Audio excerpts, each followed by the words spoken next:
Welcome back to another video, and I am so delighted to be here. This is a lovely little town of Moonta, and it is covered literally with old mining relics. And as you can see here, this is the Rickman's engine house, and it looks like a perfect composition for Nightscape photography. So here we are, and I'm going to show you around. There's a whole lot more around as well. This isn't the only one here, so that's why I'm so excited about this. But anyway, I can't wait to show you what I'm going to do here. So let's just have a look around the back.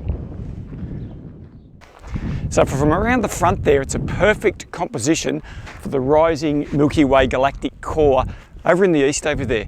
So, I mean, you can get access right around this structure. So I could shoot north, south, east or west. It really doesn't matter. But I'm just going to walk around because there could be some other, there's another little building over there, which is a chimney B, as it says. So I'll have a look at that. But I love this back view as well. Isn't that fantastic? This is South Australia at its finest. Wow.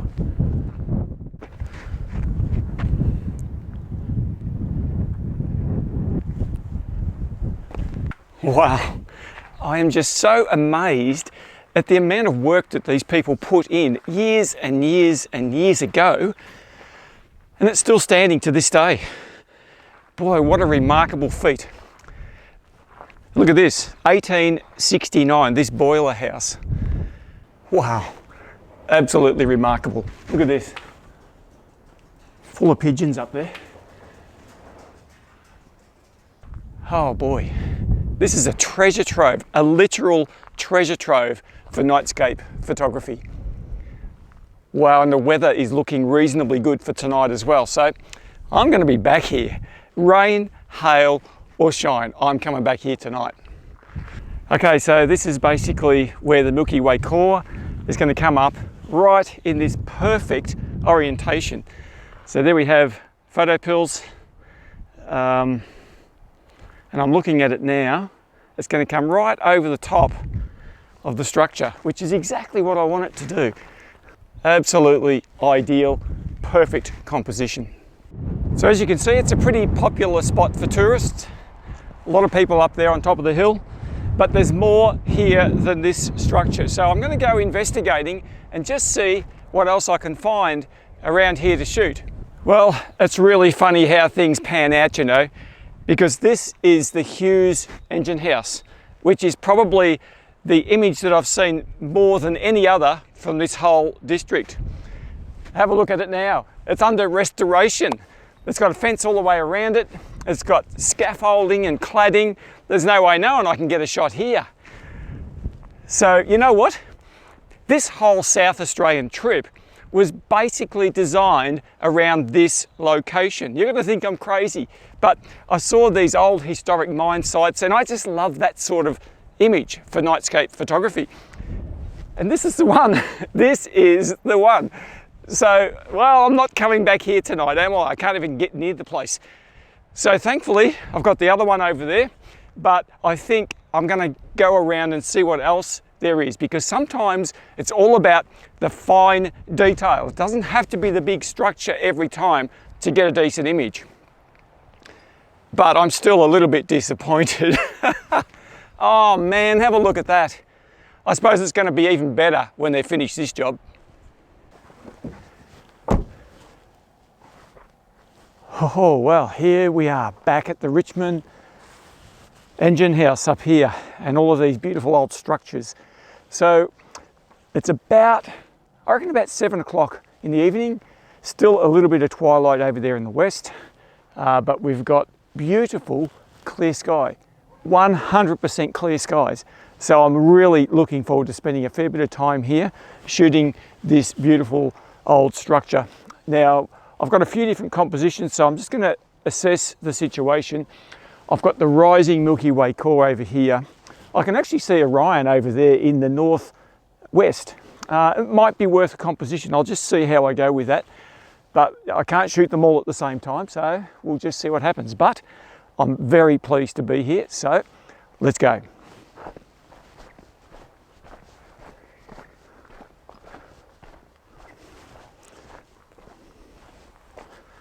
All right, well, I have brought quite a bit of gear with me. I've got my Z6 here up on the tripod. I've got another tripod here ready to go as well. A couple of light stands with, these have got the Z96 video lights on them. Plus I've got a couple of little lights. You can see there's one back there on the building. That's just to shine it up. I've got another one here at the front.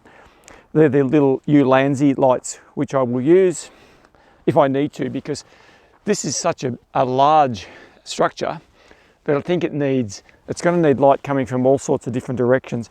One of the things I think I'm going to do for this particular video is probably shoot using low level lighting a fair bit. Low level lighting, for those of you who aren't aware, means I have constant video lights on during the capture process of the images, and it's just because it's so big and it's really difficult to get light in all the different bits.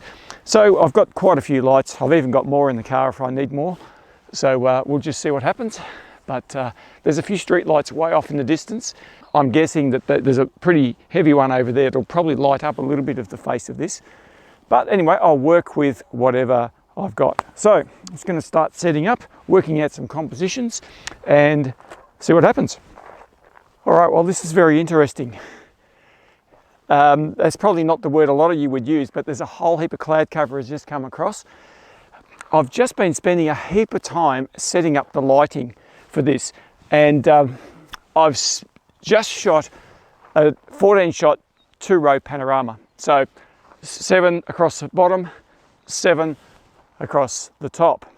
I'm shooting with the Nikon Z6 20mm f1.8 lens set to f2.8, 15-second shutter speeds at ISO 6400, and so that looks pretty good. So I'm using low-level lighting, and look, the clouds, it's pretty thick, but I'm hoping, the forecast is good for clouds, so my hope is that they will just pass over and I'll get some more shooting.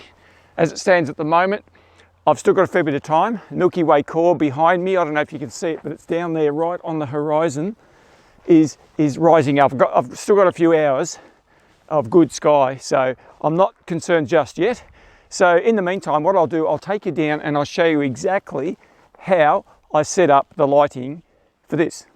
Okay, so hopefully you can see over there, I've got a Z96 up on a light stand, and that's facing up to the edge of the building, which is over here. And it's angled upwards because I don't want it to be too bright down near the ground. And so that's just touching the top of the tower over there, which is what I need it to do. It's on its lowest power settings, and I do have the full CTO gel, which is color temperature orange gel, on that light. So what that does, it lowers the white balance temperature down to about 3200 Kelvin. On my camera, I've got my white balance set at about 4200 Kelvin or 44, thereabouts, I can't quite remember. So what that effectively does is makes these lights more orange. So I'm not trying to balance the color of these lights with my camera, and the reason for that is because I want a bit more of an orange glow and ambience. So there's, let me see, there's 1, 2, 3 more lights. I'll show you those. All right, so here we have our second light. Now this one really does illustrate just how orange these lights are making the building down there. But that's deliberate because I want it to shine out differently and a different light, I guess, temperature, color temperature to the sky. This one is, that's where you can see how high it is. It's higher than me. And there's the light there again. This one is a little bit higher intensity because, well, let's have a look. That building, you can see the building down there. That's 50 meters away, maybe more, 50 meters away from this light. So that is a long, long way for this light to travel. So I've just turned it up a little more because in effect, this is my key light. So for those of you who understand portrait lighting principles, you have key lights, you have fill lights, you have side lights, back lights, and all sorts of other lights. But this is in effect my main light because it's shining on the structure of the building. And so the other one there is more of an accent side light. So I would classify that one as a fill light. So that's both exactly the same lights, but this one's a little bit brighter. Remember, I'm shooting a pano, so I'm covering a very wide area, and I've also be mindful, I don't really want these lights to get in the frame. So it's always a bit of a juggling act, trying to make sure that I haven't got the lights too much in the frame, because basically if I do that, I've got to edit them out later anyway. All right, there's 2 more I'm going to show you, so let's do those. All right, so let's go down here. This is my 3rd light, and this is a Ulanzi, and I've got it magnetized to this post here. Just sits there like that, and what that's doing is just shining out here on this middle foreground. Now, this is probably probably 80 meters away from the building. It's a fair way away. You can probably see over there where that rag is. That's where my camera is, just there. And my other light, the first light where we started, is over there. The building's straight down here. So all this light is really doing is just throwing a little bit of mid, if you like, fill light up to the central part of the pano. Because remember, a panorama, I'm always trying to cover a big area, big surface area. So to do that effectively, what I really have to do is just fill in some of those areas. Now I want you to be very mindful of the fact that I don't want to totally fill in all the light. I want shadows and I want character in this frame. So what I'm trying to do is just simply add little accent lights where I think they may be needed. And speaking of accent lights, I've got one more. I really want to show you this one.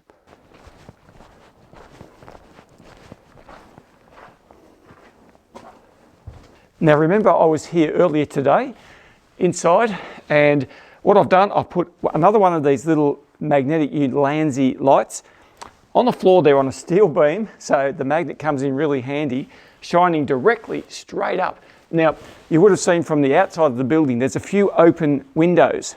And so I've set the color temperature to that to be quite orange, and you can tell by looking at the color here in the background. And that again is quite deliberate, so it's much more orange than the other lights. And the reason for that is because I want those windows to just glow a little bit warmer in that orange color.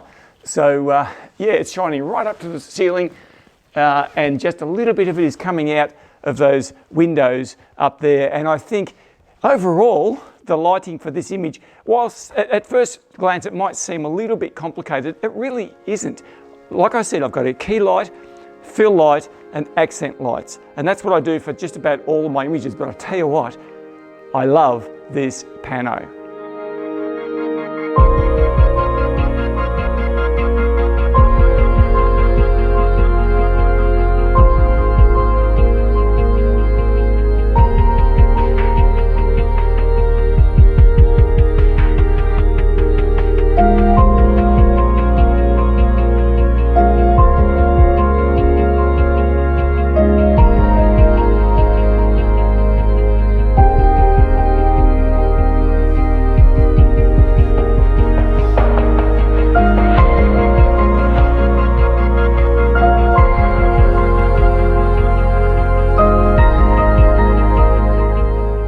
Well, as you can see, the stars are coming out again, so my time has been well spent. I've just been setting up lights around the outside of the front of this building. Gee, it looks good from this angle, absolutely gorgeous. So I've done the same thing. I've just done low level lighting, pretty much all the way around the building. The same coloured light is inside. So that is that nice warm light, and yeah, I'm just shooting a few panos. So the reason I'm doing panos really is more to do with the fact that this is just such a big scene, and I want to get as much of the sky in as I possibly can around here. And I think I'll do various frames. I will do some single shots as well, and I'll do some stack shots or whatever. But at the moment, the clouds are coming and going. They're frustrating, but they're not killing the night. So at least I'm going to get some success, I think. Look at that. Gee, that's beautiful. So because I'm shooting panos, I'm always very conscious of the amount of overlap that I put between the shots. And so in this case, I'm putting 50, 60, maybe 75% overlap between each of the images. Now I do that because the software finds it a lot easier to stitch when you overlap a long way. Now on a building like this, it's got long, straight edges. Now, as you pan your camera around, the edges of the building start to lean over. That's just wide angle distortion, or distortion in lenses generally. And so by having more images to stitch together, that helps the software be able to see those edges and straighten them up. Now, how it does that, it's a bit beyond my pay grade, but it does do that. And so having that amount of overlap makes it so much easier for the software to do its work later on. All right, so it's getting a little bit colder, so I'm going to plug the lens warmer in, get that fired up, and hopefully that stops any condensation that might be going to happen. 99% there, so that should keep me going for a while. All right, well, I'm off to set up some more compositions. Haven't got time to talk to you very much, so just bear with me. I'll go and do that and I'll show you some images.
Oh wow, such an invigorating, amazing time out here under the stars at this beautiful old structure in this location.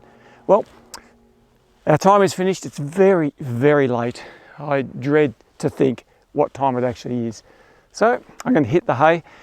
Sky is still nice and clear. We had some cloud, but it's pretty good now. And I've done so much tonight, I'm really, really tired. But my road trip continues around this great state of South Australia. Don't know where I'm going because I'm chasing good weather. So we'll see what happens, but whatever happens, I'll look forward to seeing you next time. Have a great week.